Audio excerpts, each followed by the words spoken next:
કેમ છો વિદ્યાર્થી મિત્રો? સૌ મજામાં થશો? આપણે સૌ જાણીએ છીએ કે અત્યારે આપણે એક મહામારીમાંથી પસાર થઈ રહ્યા છીએ. આપણે ઘરમાં પણ રહેવાનું છે, સુરક્ષિત પણ રહેવાનું છે, તબિયત પણ સાચવવાની છે. સાથે સાથે આપણો અભ્યાસ ન બગડે એટલા માટે આપણે નિરંતર અભ્યાસ પણ ચાલુ રાખવાનો છે.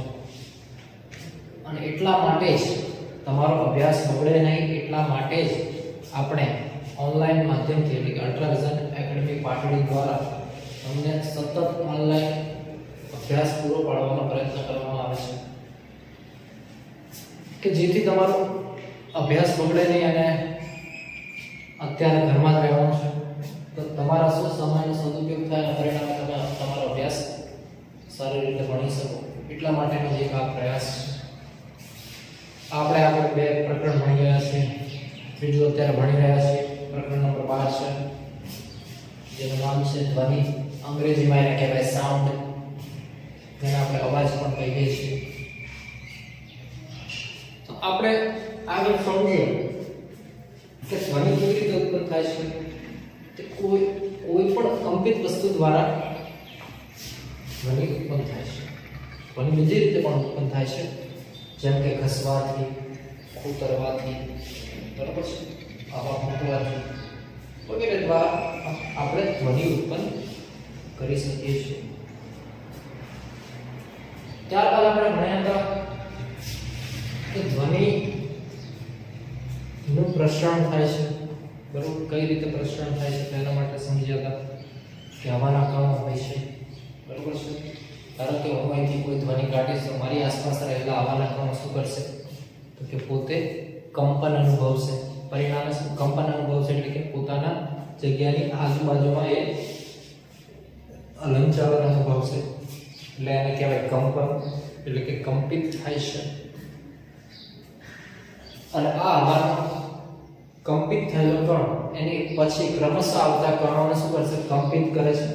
અને આ કંપિત ક્યાં સુધી થશે કે જ્યાં સુધી એ ધ્વનિ આપણા કાનમાં નહીં આવી જાય ત્યાં સુધી એ પોતાનું કંપન ચાલુ રાખશે. બરોબર, એ કંપનમાં આપણે જોયું કે એક સંઘનન અને વિઘનન. તો કે સંઘનન એટલે શું તો કે જે જગ્યાએ હવાના જે કણો છે, કણો એકની ઘનતા એકદમ વધી જાય. બરોબર, એટલે કે જ્યાં કણોની સંખ્યા ખૂબ જ વધારે હોય, કણો વધારે હશે એટલે શું થશે? પરિણામે દબાણ ઓછું થશે. તો કે ઉચ્ચ દબાણ ધરાવતા ક્ષેત્રને શું કહે છે તો કે સંઘનન કહે છે. સંઘનનને આપણે C વડે દર્શાવીએ છીએ. ત્યારબાદ છે વિઘનન. તો કે વિઘનન કોને કહે તો કે જ્યારે આ કણો એક જગ્યાએ ખૂબ જ ભેગા થઈ જાય ત્યારે બીજી જગ્યાએ શું થશે? ઓછા થઈ જશે. એટલે કે 2 ક્રમિક સંઘનન વચ્ચે એક એવી જગ્યા હશે કે જ્યાં હવાના કણોની ઘનતા ખૂબ જ ઓછી હશે. પરિણામે ત્યાં શું થશે તો કે નીચા દબાણવાળું ક્ષેત્ર ઉત્પન્ન થશે. અને આ નીચા દબાણવાળા ક્ષેત્રને શું કહે છે તો કે વિઘનન કહે છે, જેને આપણે કેપિટલ R વડે દર્શાવીએ છીએ. આપણે સમજ્યા હતા કે કોઈ પણ ધ્વનિ છે એ પ્રસરણ પામશે એટલે શું થાય તો કે આ રીતે શ્રેણી રચાય. પહેલા સંઘનન વિઘનન, સંઘનન વિઘનન, સંઘનન વિઘનન, આ રીતે ક્રમિક શ્રેણી રચાશે. અને આ શ્રેણી ક્યાં સુધી રચાશે તો કે જ્યાં સુધી આપણા કાનમાં તે અવાજ ન આવી જાય ત્યાં સુધી. બરોબર છે, આટલી વસ્તુ ભણ્યા હતા. હવે એના પછી આપણે ભણવાનું છે કે શું ધ્વનિના પ્રસરણ માટે કોઈ માધ્યમની જરૂર પડે છે. એટલે કે માધ્યમ એટલે શું તો આપણે 3 પ્રકારના માધ્યમ જોયા હતા. કયા કયા છે તો કે હવા, પાણી, બરોબર, એટલે હવા એટલે બરોબર, પછી છે પ્રવાહી વાયુ થાય, ત્રીજું તો કોઈ પણ આપણે લોખંડ લઈએ તેને શું કહેવાશે? ઘન. તો કે ઘન, પ્રવાહી અને વાયુ, બરાબર છે, આ ત્રણેય એના માધ્યમ છે. આ માધ્યમની અંદર જ શું ધ્વનિ છે પસાર થાય છે, બાકી ક્યાંય પસાર નથી થતું. તો એના માટેનો એક પ્રયોગ છે. પ્રયોગનું નામ છે, ખાસ યાદ રાખજો, પ્રયોગનું નામ બેલ ચાર્કનો પ્રયોગ. કયો પ્રયોગ છે? બેલ જારનો પ્રયોગ છે, બરાબર. અને આપણે સામાન્ય રીતે ધ્વનિનું પ્રસરણ શેમાં જોઈએ છે? તો કે હવામાં, એટલે કે વાયુની અંદર હવાનું ધ્વનિનું પ્રસરણ થાય છે. તો આપણે જોવાનું છે કે બેલ જારનો પ્રયોગ વિશે. તો અહીંયા મેં આકૃતિ દોરી લીધી છે, બરાબર છે. આકૃતિને આપણે સમજવાની છે કઈ રીતની છે. અને પ્રશ્ન પણ છે કે ધ્વનિના પ્રસરણ માટે માધ્યમની જરૂરિયાત દર્શાવતો પ્રયોગ. એટલે આપણને એવી રીતે પ્રશ્ન પૂછ્યો કે બેલ જારનો પ્રયોગ જણાવો, તો પણ જવાબ આવશે.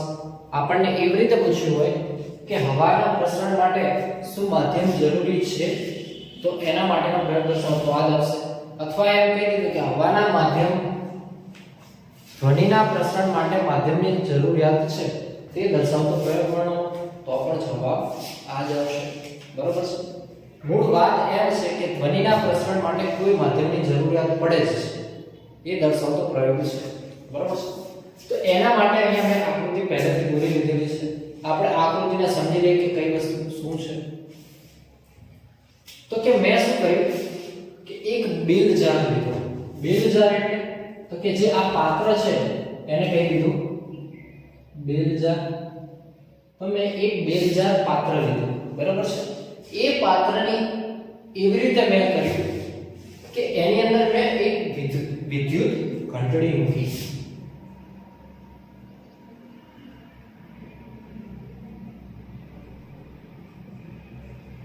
એક બેલ જાર લીધું, બેલ જારની અંદર શું કર્યું તો કે એક વિદ્યુત ઘંટડી મૂકી.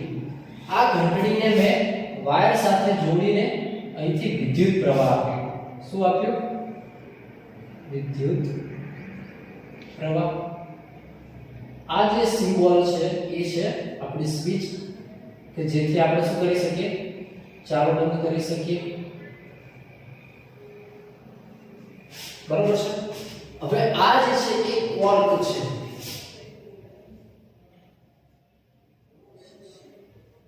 કોર્ક એટલે આપણે એક પ્રકારનું ઢાંકણ, પરંતુ અહીંયા એવું ઢાંકણ છે કે જે એકદમ ફિટ રીતે બંધ થતું હોય, એટલે કે એમાંથી જરા પણ હવાની અવર જવર થઈ શકે છે એવું ચુસ્ત રીતે બંધ થઈ જાય એવું ઢાંકણું છે, જેને આપણે કીધું કોર્ક છે.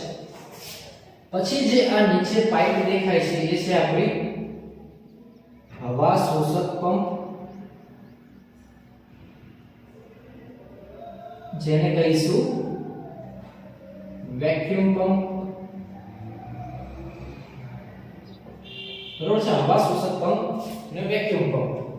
તો અહીંયા મેં બેલ જારને એવી રીતે ફિટ કર્યું છે કે માત્ર તેમાંથી આ એક પાઇપ જ છે જેના દ્વારા હું હવા શોષી શકું છું. અહીંયા વિદ્યુત ઘંટડી છે, આ વાયર છે, વાયરથી અહીંયા વિદ્યુત પ્રવાહ આવે છે, સ્વિચ છે, આ છે બેલ જાર અને આ વિદ્યુત ઘંટડી અને આ રહ્યું કોર્ક થઈ. તો સરસ મજાની આકૃતિ આપણને સમજણ પડી ગઈ. તો હવે આપણે જાણીએ છીએ કે ધ્વનિના તરંગો એ યાંત્રિક તરંગો છે, બરાબર. યાંત્રિક તરંગો એટલે શું? તો આપણે એના માટે સમજીએ તો કે યાંત્રિક તરંગ અને બિન યાંત્રિક તરંગ.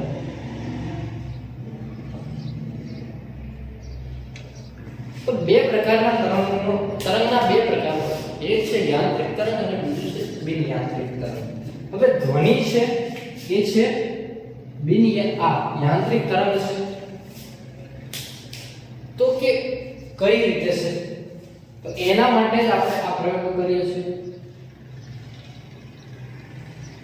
બરાબર. તો ચોથો પ્રશ્ન એ થશે કે હવા એ યાંત્રિક તરંગ છે તે દર્શાવતો પ્રયોગ વર્ણવો.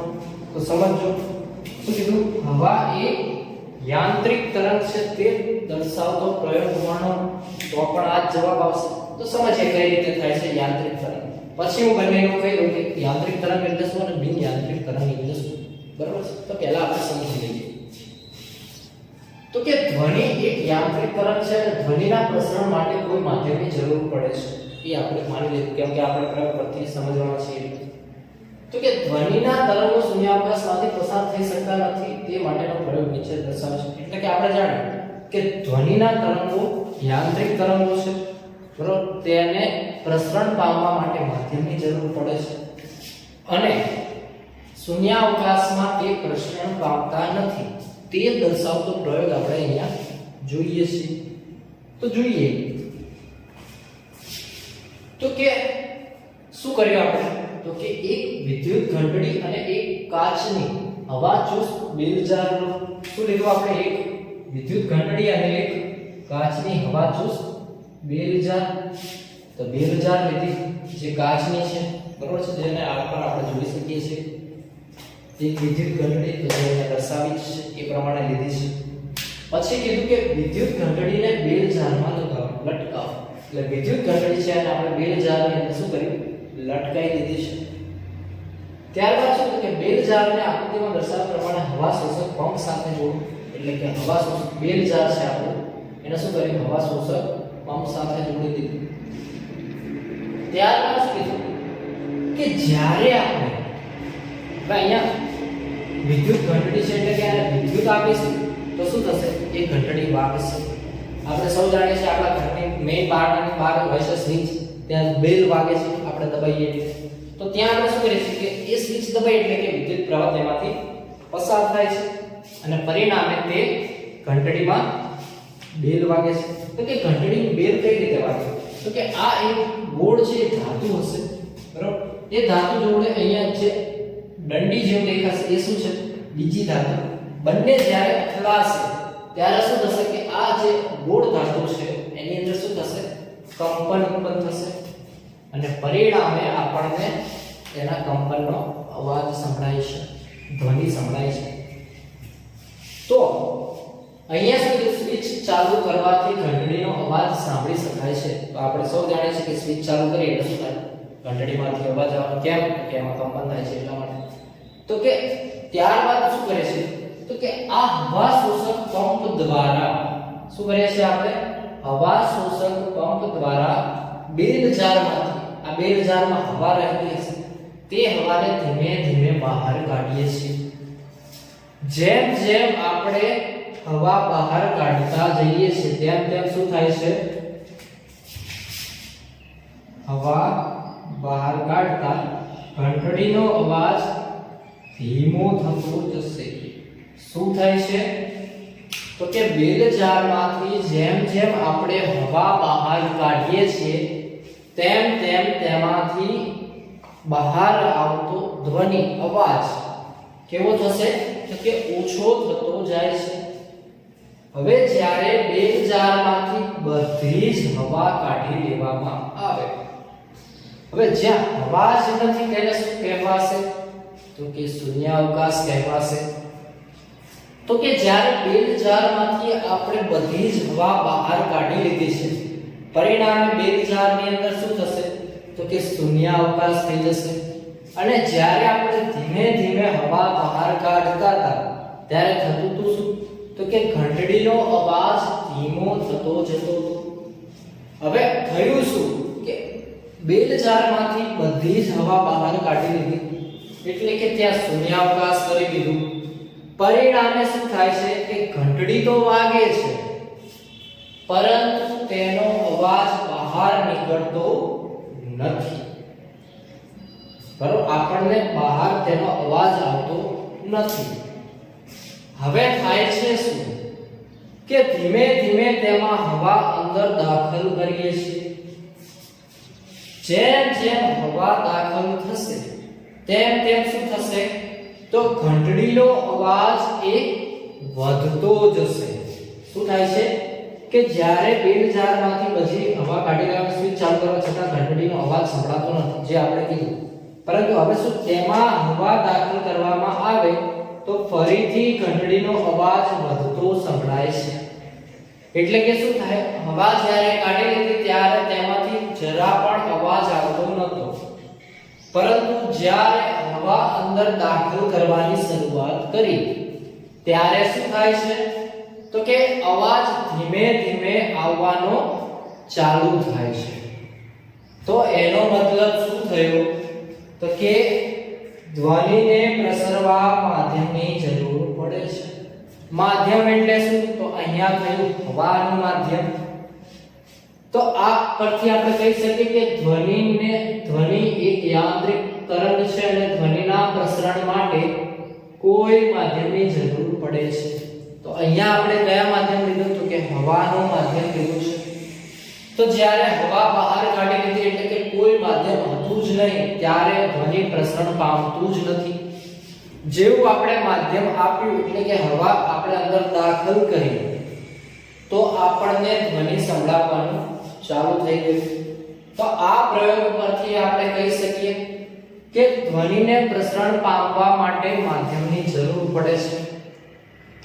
શૂન્યાવકાશમાં ધ્વનિ પ્રસરણ પામતું જ નથી. બરાબર છે? તો કહી શકીએ.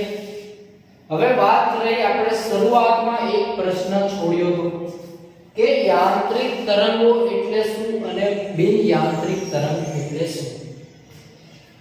તો અહીંયા આપણે કીધું કે ધ્વનિ એક યાંત્રિક તરંગ છે. તો તમને હવે બધાને ખ્યાલ આવે કે ધ્વનિ યાંત્રિક તરંગ છે અને ધ્વનિ છે એ કોઈ માધ્યમની અંદર જ પ્રસરણ પામે છે, શૂન્યાવકાશમાં પ્રસરણ પામતું નથી. તો એનો મતલબ શું? તો કે ધ્વનિ કે જે તરંગને પ્રસરણ પામવા માટે કોઈ માધ્યમની જરૂર પડે તેને શું કહે છે? તો કે યાંત્રિક તરંગો કહે છે. તો કે જે તરંગને પ્રસરણ પામવા માટે માધ્યમની જરૂર પડે છે તે તરંગને શું કહે છે? યાંત્રિક તરંગ કહે છે. અને બિન યાંત્રિક તરંગ એટલે શું? તો કે પ્રસરણ પામવા માટે જે તરંગને પ્રસરણ પામવા માટે માધ્યમની જરૂર નથી તે તરંગને શું કહે છે? કે બિન યાંત્રિક તરંગો કહે છે.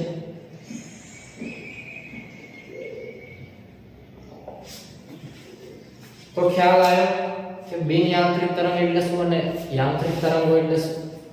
શા માટે ધ્વનિને યાંત્રિક તરંગ કહેવામાં આવે છે? તો કે ધ્વનિ એ કેવું છે? તો કે એને પ્રસરણ પામવા માટે કોઈ માધ્યમની જરૂરિયાત છે. તે શૂન્યાવકાશમાં પ્રસરણ પામતું નથી. પરિણામે શું કહીએ તેને? તો કે યાંત્રિક તરંગો કહે છે. ત્યારબાદ એનો પ્રયોગ જોયો કે બેલજારમાં વાળો પ્રયોગ જોયો. તો એમાં શું કહે છે? તો કે આપણે એક બેલજાર લીધો. એ બેલજારમાં શું કર્યું આપણે? તો કે બેલજારમાં આપણે એક વિદ્યુત ઘંટડી ગોઠવી તેમજ એક હવા શોષક પંપ પણ જોડે બેલજારની સાથે. ત્યારબાદ શું કર્યું? જ્યારે આપણે વિદ્યુત ઘંટડીને વિદ્યુત પ્રવાહ આપ્યો ત્યારે શું થયું? તો તે ઘંટડી કંપન કરે છે. પરિણામે તેમાંથી અવાજ ઉત્પન્ન થાય છે, ધ્વનિ ઉત્પન્ન થાય છે. એ ધ્વનિ આપણા કાનમાં આવે છે. હવે શું કરીએ છીએ આપણે? તો કે હવા શોષક પંપ દ્વારા બેલજારમાં રહેલી હવાને આપણે શું કરીએ છીએ? બહાર એટલે કે શોષી લઈએ છીએ. તો પરિણામે થાય છે શું? કે હવા બેલજારની અંદર હવા ઓછી થતી જાય છે. જેમ જેમ હવા ઓછી થતી જાય છે તેમ તેમ બેલજારમાં રહેલી વિદ્યુત ઘંટડીમાંથી આવતો અવાજ પણ કેવો થાય છે? ઓછો થતો જાય છે. પરિણામે થાય છે શું? કે એક સમયે કે બેલજારની અંદર હવા જ રહેતી નથી એટલે કે શૂન્યાવકાશ થઈ જાય છે. પરિણામે વિદ્યુત ઘંટડી વાગે તો છે પરંતુ તેનો ધ્વનિ અવાજ બહાર આવતો નથી. હવે જેમ જેમ બેલજારની અંદર હવા દાખલ કરવામાં આવે છે તેમ તેમ બેલજારની અંદર રહેલી વિદ્યુત ઘંટડીનો અવાજ પણ કેવો થાય છે? વધતો જણાય છે. એટલે આ પ્રયોગ પરથી આપણે કહી શકીએ કે ધ્વનિને પ્રસરણ પામવા માટે કોઈ માધ્યમની જરૂરિયાત છે. અથવા એવું પણ કહી શકીએ કે ધ્વનિ એ યાંત્રિક તરંગો છે. અથવા બેલજારનો પ્રયોગ દર્શાવતો પ્રયોગ પણ આપણે અહીંયા જોયું. તો બધાને સમજણ આવી ગઈ હશે. જો એવું હોય તો તમે સ્ક્રીનશોટ પાડીને લખો તો પણ લખી શકો છો. બરાબર? પણ તમે ખાસ આ પ્રશ્ન કરજો. હવે તેના પછી છે આપણને પુસ્તકની અંદર ત્રણ પ્રશ્ન આપ્યા છે, તો આપણે એ પ્રશ્નની ચર્ચા કરીએ, બરાબર છે? તો પહેલો પ્રશ્ન છે કે આપણી શાળાનો ઘંટ ધ્વનિ કઈ રીતે ઉત્પન્ન કરે છે? આપણી શાળાનો ઘંટ ધ્વનિ કઈ રીતે ઉત્પન્ન કરે છે? તો આપણને બધાને ખબર છે, પરંતુ આને શાબ્દિક રૂપ આપતા આપણને થોડું અઘરું પડે. આપણને ખ્યાલ જ છે કે આપણો ઘંટ કેવો હશે, તો કે કંઈક આ ટાઈપનો હશે, બરાબર છે? અહીંયા શું હશે, મોટું લોખંડ જેવું હશે, એને આપણે શું કરીએ છીએ તો કે અહીંયા એને અથડાઈએ છીએ, બરાબર? પરિણામે થાય છે શું? તો આ બધું આપણને ખ્યાલ, પણ આને શાબ્દિક રૂપ આપતા આપણને ન ફાવે. તો એટલા માટે જ આપણે ચર્ચા કરવાની છે, આપણને વ્યવસ્થિત શાબ્દિક રૂપ આવડી જાય, બરાબર છે? તો કે શાળાનો ઘંટ ધ્વનિ કેવી રીતે ઉત્પન્ન કરે છે? તો કે શાળાનો ઘંટ છે એ નકોર પદાર્થ છે, એટલે કે કેવો છે, કઠણ પદાર્થ છે, ધાતુનો બનેલો હશે. તેની સાથે આપણે શું કરીએ છીએ તો કે જ્યારે શાળાના ઘંટ સાથે એક ધાતુ છે, બીજી ધાતુને આપણે અથડાઈએ છીએ, તો પરિણામે થાય છે શું કે ઘંટની અંદર શું થશે તો કે કંપન ઉત્પન્ન થાય છે, એટલે કે ઘંટ એક કંપિત થાય છે. પરિણામે થાય છે શું કે કંપિત થયેલો ઘંટ તેની આસપાસ હવામાં રહેલા કણોને પણ શું કરે છે, કંપિત કરે છે, બરોબર છે? પરિણામે થાય છે શું કે એ કણો ક્રમશઃ આગળના કણોને શું કરશે, કંપિત કરે છે, એટલે કે વિક્ષોભ ઉત્પન્ન કરે છે. તો આ કંપિત કણો ક્યાં સુધી પ્રસરણ પામશે કે જ્યાં સુધી આપણા કાન સુધી તે પહોંચશે ત્યાં સુધી તે કંપન અનુભવશે. પરિણામે શું થાય છે કે ઘંટનો અવાજ ધ્વનિ આપણને સંભળાય છે અને એટલે જ એમાંથી ધ્વનિ ઉત્પન્ન થાય છે. ત્યારે કહી શકાય કે તેમાંથી ધ્વનિ ઉત્પન્ન થયો. તો ખ્યાલ આવી ગયો પહેલો પ્રશ્ન. ત્યારબાદ છે ધ્વનિ તરંગોને યાંત્રિક તરંગો કેમ કહે છે? તો આપણે સમજ્યા છે કે ધ્વનિ તરંગોને શા માટે યાંત્રિક તરંગો કહે છે? તો કે ધ્વનિના તરંગોને પ્રસરણ પામવા માટે શું કીધું? ધ્વનિના તરંગોને પ્રસરણ પામવા માટે શેની જરૂર પડે? તો કે માધ્યમની જરૂર પડે. તો માધ્યમ કયા કયા પ્રકારના હોઈ શકે? તો કે હવા, હવા એટલે વાયુ છે, વાયુ, ઘન અને પ્રવાહી. તો આ પ્રકારનું જો માધ્યમ ધ્વનિને મળશે તો તેમાંથી શું થશે? તો તેમાંથી ધ્વનિ પ્રસરણ પામી શકે છે. તો અહીં ધ્વનિને પ્રસરણ પામવા માટે કોઈ માધ્યમની જરૂર પડે છે. તો યાંત્રિક તરંગો પણ એ જ છે કે જે તરંગને પ્રસરણ પામવા માટે કોઈ માધ્યમની જરૂર પડતી હોય તો તે તરંગને શું કહે છે? યાંત્રિક તરંગો કહે છે. તો અહીં ધ્વનિને પણ પ્રસરણ પામવા માટે માધ્યમની જરૂર પડે છે. આથી ધ્વનિને યાંત્રિક તરંગો કહે છે. ખ્યાલ આવી ગયો? ત્યારબાદ ત્રીજો પ્રશ્ન છે કે આપણો એક મિત્ર છે, એ મિત્ર અને આપણે બંને ચંદ્ર પર ફરવા જઈએ છીએ, બરાબર છે? આ માની લેવાનું છે, કેમ કે વર્ષો પછી તો આપણે જવાના છીએ, પણ અત્યારે તો માનવું જ પડશે. તો કે આપણો અને આપણો મિત્ર શું કરે છે? આપણે ચંદ્ર પર ફરવા જઈએ છીએ. ત્યાં આપણે ફરતા ફરતા ક્યાંક સરસ મજાના પથ્થરો જોઈ જઈએ છીએ. પથ્થરો જોઈને મિત્ર મને કહે છે કે આ સરસ મજાનો પથ્થર છે. પરંતુ અહીં શું ચંદ્ર પર મિત્ર દ્વારા ઉત્પન્ન કરાયેલ ધ્વનિ આપણે સાંભળી શકીશું કે નહીં? બરાબર? આ તો મેં કહી દીધું, અમે ફિક્સ કરી દીધું કે તારે એ જ કહેવાનું કે આ પથ્થર સરસ મજાનો છે, એટલે મને ખબર છે કે એ જ વસ્તુ બોલ્યો છે. પરંતુ જ્યારે એ મિત્ર ચંદ્ર પર એ શબ્દ બોલશે કે આ પથ્થર સરસ મજાનો છે, તો શું એ શબ્દો મારા કાનમાં સંભળાશે? તો આના માટે આપણને ખબર છે કે આ શબ્દો આપણે સાંભળી શકીશું નહીં. શા માટે? તો કે ચંદ્ર પર હવા જ નથી, બરાબર છે? જ્યારે હવા નથી એટલે કે માધ્યમ નથી, તો હવા ધ્વનિના તરંગો જો માધ્યમની અંદર જ પ્રસાર થાય છે અને ચંદ્ર પર તો હવા છે નહીં, તો પરિણામે ધ્વનિ તેમાં પ્રસરણ પામી શકશે નહીં.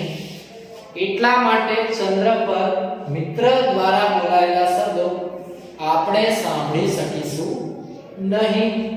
તો ખ્યાલ આવી ગયો કે ચંદ્ર પર મિત્ર દ્વારા ઉત્પન્ન કરાયેલ ધ્વનિ આપણે સાંભળી શકીશું નહીં, કેમ કે ચંદ્ર પર હવા નથી અને ધ્વનિ તરંગોને પ્રસરણ પામવા માટે કોઈ માધ્યમની જરૂર છે, ત્યાં માધ્યમ એમને મળતું નથી. પરિણામે ત્યાં આપણે ધ્વનિ સાંભળી શકીશું નહીં. ખ્યાલ આવી ગયો? તો સરસ મજાનો છે આ ટોપિક, ખાસ કરી નાખજો, બરાબર છે? તો હવે આપણે બાકીનું ભણવાનું છે એ આપણે આગળના વિડીયોમાં ભણીશું.